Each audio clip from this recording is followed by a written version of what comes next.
Je donne la parole à présent à Monsieur Gauthier Caron-Thibault pour le groupe Paris en commun.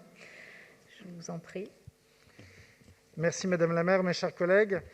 Paris se situe désormais en zone écarlate. Depuis la fin du mois de juillet, ce risque avait été annoncé par le conseil scientifique qui identifiait la capitale comme une zone particulièrement sensible.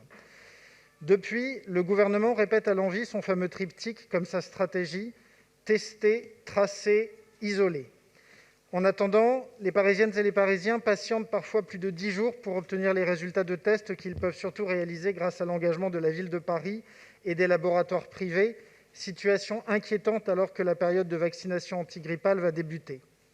En attendant, aucune politique d'identification de la jeunesse des clusters n'a été mise en place et nous devons nous contenter d'agir sur les lieux où la déclaration d'absence est obligatoire, comme le milieu professionnel ou universitaire, pour les repérer.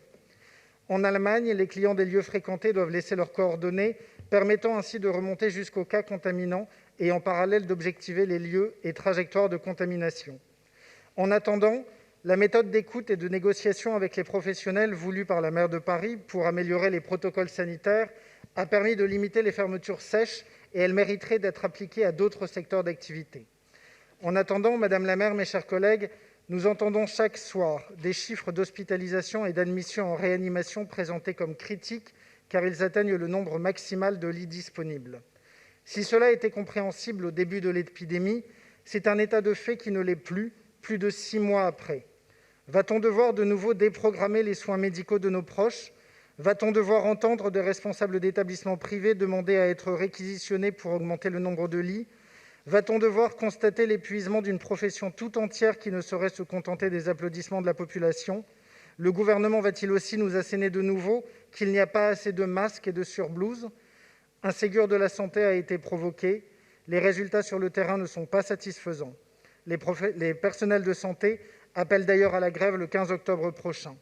En Italie, ce sont plus de 20 000 personnes qui ont été recrutées pour faire face à la maladie.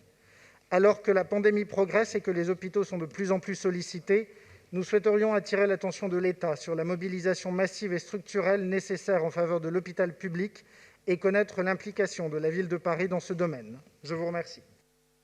Merci beaucoup, Monsieur Caron-Thibault.